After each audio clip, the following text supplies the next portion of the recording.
خاسته ګران ماشومان تاسو ته مې د ځنګل کتاب نه یو بل داستان راخیستی دی چې د پاچا او د وزیر قصه ده. د پاچا ډېر هوښیار وزیر لره چې دا پاچا به هر چېرته تله دا وزیر به مو ساتله. یو ورځ دا پاچا ښکار ته تله ځنګل دپاره نو دا وزیر هم سه لاړه. دا پاچا په اس سپور شو نو لاړل چې وینې هلته یو مار را په ځنګل کې یو مار هغه شو پیدا شو نو دا اس ودارېده. بیا پاچا یې لاندې خطا که دا مار د پاچا دا ګوته یې وچیچله نو د پاچا وویلې که زه دا پرې نه کړمه نو دا زهر مې بدن ته ځي زړه ته مې ځي.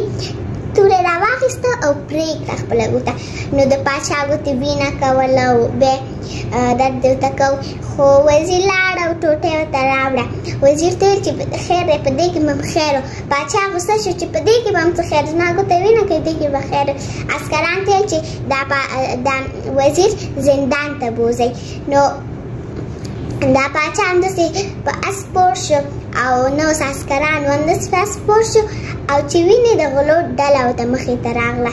د غلو مشر وویلې دا موږ خپل الهې ته قرباني کوو. الهه د غلو ورته عبادت کوو.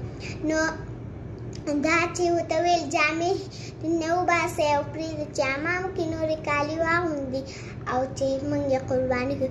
په جامو ایستلو وخت کې یو غل چغې کړې چې د دې خو ګوته نشته او غلو مشر چې موږ خو خپلې الهې ته داسې معیوبه سړی نشو قرباني کولی.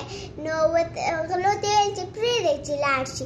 هماغسې پاچا ښکار هم نه کوه هماغسې زندان ته لاړه او وزیر ته یې وویلې چې تا رښتیا ویل چې په دې کې به هم خیر وایي اوس به قرباني شوی وی. نو بیا پاچا ته ویل چې زه خو په دې ستا په دې زندان راتګ کې به څه خیر و. وزیر ورته وویل چې زما په راتګ کې به دا خیر و چې ته ځکه تا سره وم هلته نو ستا خو به ګوته پرې وه زما خو به هېڅ ځای پرې نه نو زه به یې قرباني کړی وی.